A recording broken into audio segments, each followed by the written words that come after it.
Welcome to the old redneck basement. My name is Reed. And I'm Josh Riley. Today we're replacing the manifold on the Batmobile.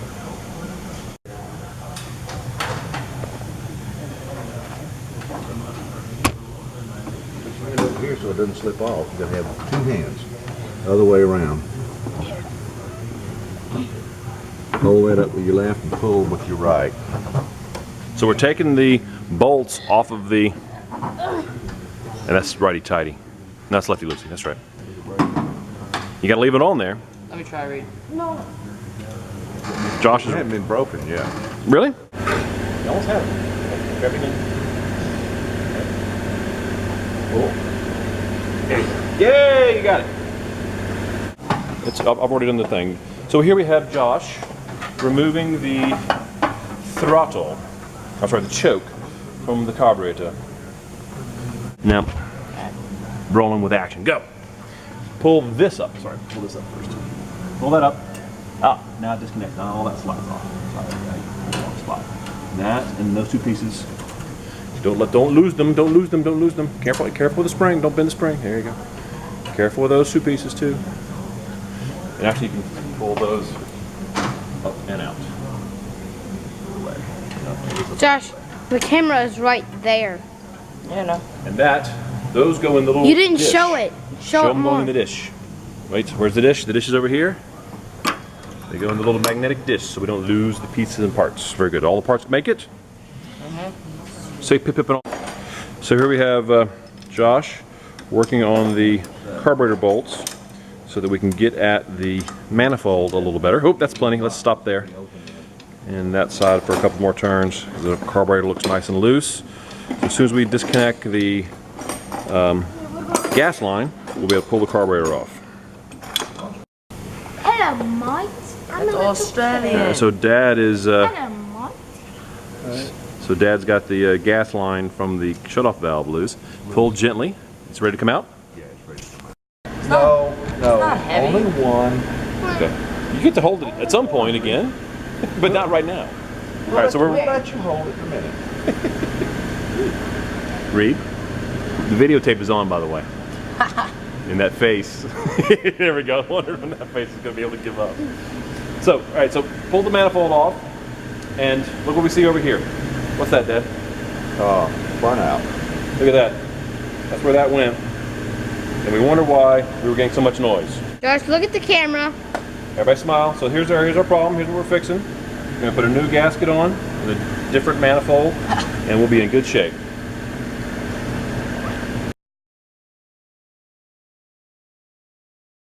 Pulled out the grease fittings, cleaned that out a little bit. And so we're going to drive in new bushings now. That's what I'm setting up this time to drive the bushing. And I've got the driver, it's the outer width, a spacer, which is just the third smaller bushing driver, and then the one that's the smallest, the size of the inside diameter. And so the bushing will be there. We'll get full support as it goes in, being supported at the bottom and at the top as it's being driven in. So here we are today. We are drilling the grease hole in the new bushings we put in. In this case, we're using a 9/32. Quarters probably would work, but we're using a little screwdriver as a backup so we don't dent the bushings. Dad? This is Gene Reed. Today we installed a spare exhaust manifold that we had surfaced and installed a new gasket to eliminate the leaking exhaust. As you see here, This is Joshua Riley signing off from the old redneck basement. All right, so here we are. It's a great day at the old redneck basement. Dad's showing me some of his new tools. He's got a new Pittsburgh caliper, digital caliper, very exciting. Yep. And a Pittsburgh torque wrench. This is a good example of sort of old redneck basement philosophy. You've got the opportunity to buy tools at Harbor Freight. So we're looking for sponsorship from Harbor Freight at some point for Old Redneck Basement. And so Lord knows we spend enough money there. Yes. But you know, these are things we're not professionals. This is you know, obviously not the most expensive, best wrench that you can get, but ultimately we're not going to be pushing these tools to the ultimate test of their ability. So And we that one, don't use them every day. right. Now the torque wrench is replacing one that I broke Right. because I've used too big a cheater bar. Lesson from the Old Redneck Basement. Yeah. Keep your cheater bar in proportion to your wrench. And then, of course, the digital is nicer than the manual. Exactly. I'm giving the manual to him. Good news. Okay.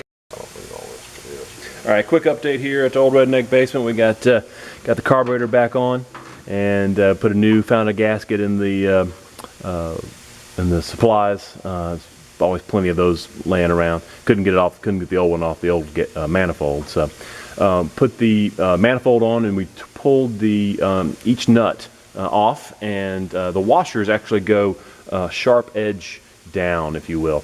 So they're domed a bit, and so we put the dome up so that the sharp edges of the bottom of the domed washers go towards the manifold mounts or the manifold seats, and then the manifold bolts push down on those washers in the middle. That's how the wear patterns were on the ones that we took off. So that's what we did, and then we torqued it up to 30 pounds per thing, per bolt, starting at 20 and going 3, 2, 4, 1, and then we did. Those are actually studs, not bolts. Correct, studs. And then we went at 25 pounds we went 2, 3, 1, 4, and then at 30 pounds we went 3, 2, 4, 1, and we're definitely at a good 30 pounds on all of them. And the gasket looks good on each, and so I think now we got the gas line hooked up. We're going to cut off the spare flange on the muffler, and I've already taken the muffler loose so that it'll be easy to do a clean mount, and then we'll cut that flange off and then put a little more high temp muffler sealant on that joint and clamp it up with the new clamp. So we'll see how that goes. We'll show you in a second what it looks like. All right, so we got the muffler disconnected. We realize we can't get this flange off with just one cut, so we're going to cut it from this side as well. It looks kind of cool, so we're going to video this. Ready? Yep. You're holding it vertically as well this way, right? Mm-hmm.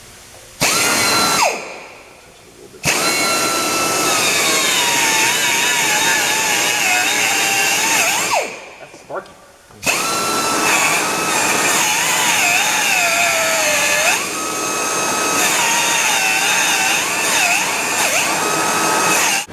Pull it the other way now. And we'll pull it hard. Yeah, now.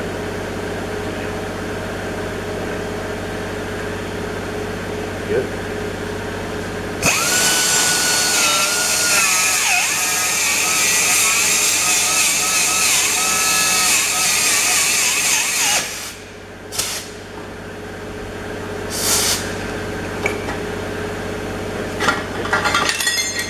Booyah! Good job. You all right? Yeah, I'm just looking. Cool. All right, so we got a quick update here. We got everything back in. Got the vacuum line hooked up, the throttle hooked up, the choke hooked up, the battery and the gas line. Got the thermometer gauge clear. We do not have the clamp for the muffler. We got some tie wire in there. We're just using it to hold temporarily. Classic Old Redneck Basement substitute, because dumbass Robert forgot to bring the clamp, the new clamp. Thought I had it in my bag, but I did not. So we'll see if we can't get that on a little bit later today. I'm gonna start working on the brakes right now. So we got the muffler gasket on, our muffler clamp on. Got a good set of turns on it. All right, so a quick update on the Model A here. We've gotten a set of new springs for the brake rods in. on the front side. There was one missing and one was disconnected from when we straightened it. And then on this side we've got the clutch adjustment, the trunnion adjustments. So we looked inside and made sure that we didn't have 1 inch of travel before it's engaging, and then disengaging the clutch, and then so there's a lot more leverage. So maybe shifting will be a little bit easier on that.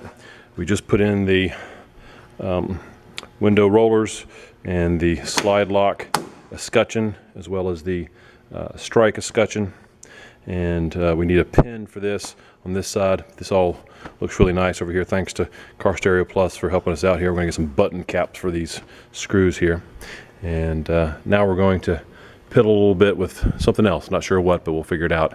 Got to charge the battery up a little more. You're welcome. All right, so update on the old redneck basement. Front tire's leaking. Of course, get everything down and try to put some air in it, and it won't hold air. So it's going to probably drain out here, but we're going to put a jack stand underneath it so it's not sitting on it. But we're going to try to start it up here in a second and see how it goes. We're going to just, battery's dying on us too, so turn on the gas, see what happens here. Gas is flowing. I don't see any leaks, that's good. So we're going to start it up here in a second. Yep. All right, so we just started it up. Start up like a champ.